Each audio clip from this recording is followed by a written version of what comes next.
everyone, and welcome to my December 2023 hobonichi weeks flip through.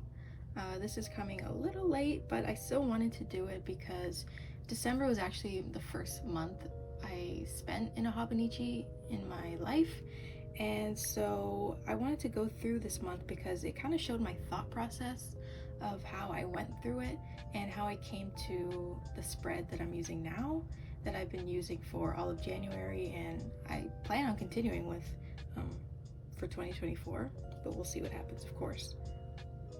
I'm not sure if I'm gonna do a flip through every month, but I definitely wanted to do this month for the reasons I just said, so let's get into it. So this is my December monthly spread. For the monthly spreads, I'm just doing significant appointments, holidays, events, things like that.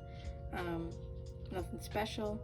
And for December, on the left side, I had an energy tracker, and I also tracked the amount of sleep I was getting for like personal medical stuff, but that's not going to be there every month.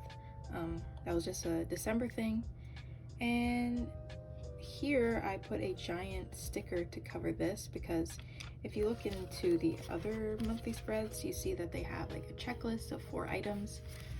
I had tried putting down the events into the checklist so that I could check off when they happen, but I realized that that wasn't really necessary.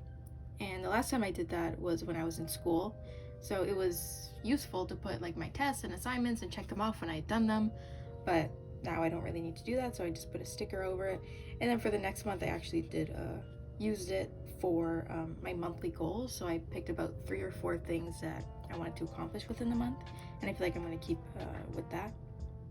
Next we go into the weekly spreads. This was the first week I had in my hobonichi. Obviously it starts in December 1st, but I didn't have it yet, so it's just blank. This is the first month.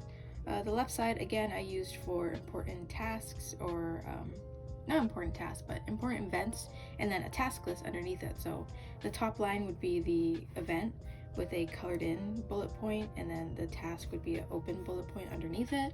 I ended up changing it the next spread, but that's how I started. I realized that it was kind of hard to discern whether something was an event or a task because I was using black pen for everything. Again, when I was in school, I did the same thing, but every course had like its own color, so it was easy to discern it, but I ended up changing it. And then on the right side, I just threw in everything I could think of to see what stuck and what didn't.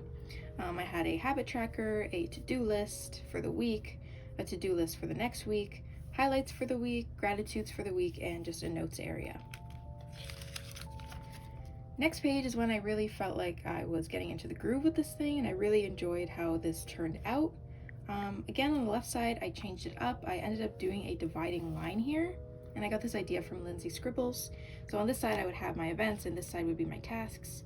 And if you actually look closely on the hobonichi, there are little dots throughout this as well as here, so it's easy to draw a line down, so they kind of like help you with that. I only needed the 1 line, but I've seen people draw 2 lines and do have like morning, afternoon, evening tasks. I don't need to do that, but I've seen people do that. I also utilized these to-do list sticky notes from Muji, and I used it for my Christmas shopping. And then on the right side, I also changed just a little bit. I had my habits and my to-do list, but now I changed it to where I'm also using the days of the week for my to-do list. So the day I completed it, I'll check off, as well as the day that I, started it, I'll put a slash. And then the day, if I have an event or a task that's on a specific day, I'll just put a circle there and then cross out the line of the previous days, because I can only do it on this day. For example, I had a workshop that was on Tuesday, so I couldn't do it on Monday, so I crossed it out. Again, I got this idea from Lindsay Scribbles. And then again, I have my next week gratitudes, highlights, and a notes area, which I decorated as kind of like a wire notebook. I used to do that in my bullet journal, so I did the same thing here. So the same items, just a little bit different. And then I switched to here. Oh yeah, I also have the weather here. I tried doing the weather here as well. This is the next week. On the left, everything is the same. I tried to circle like the important dates. That's about the only different thing. And on the right side, I changed it just a little bit, as you can see. I doubled up the space for the to-do list because I realized that if I'm going to be using the days of the week, then I have to have them all on the left side, and I was very close to exceeding the limit, so I wanted to make sure I had enough space. So I ended up doubling it, and then I had the next week under that, and then gratitudes. I ended up taking away the weekly highlights, which I realized were kind of, some of them were interchangeable with the gratitudes, as well as the fact that I have a memory keeper in the front of the book, so I didn't really need a weekly highlights list. And then the notes page is the exact same. Flipping to the next page, this is the last week in December.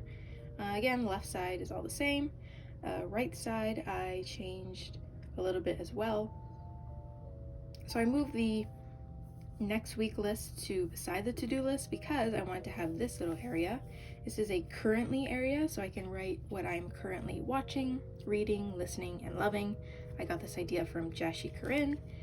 And then I have, again, the gratitudes and the notes list, and another little sticky note thing from Muji. And I really liked how this spread turned out as well. I actually didn't like it in the beginning, but then I ended up liking it. And this is actually the last spread for December, so that was basically my December flip through. Actually went a lot faster than I thought it would, but again, I wanted to talk about kind of my thought process and how I got from here to here. As you can see, I kind of figured out how I wanted to use it.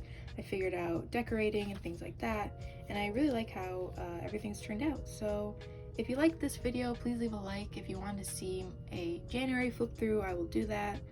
Just let me know. And yeah, I hope you guys have a wonderful day. Goodbye.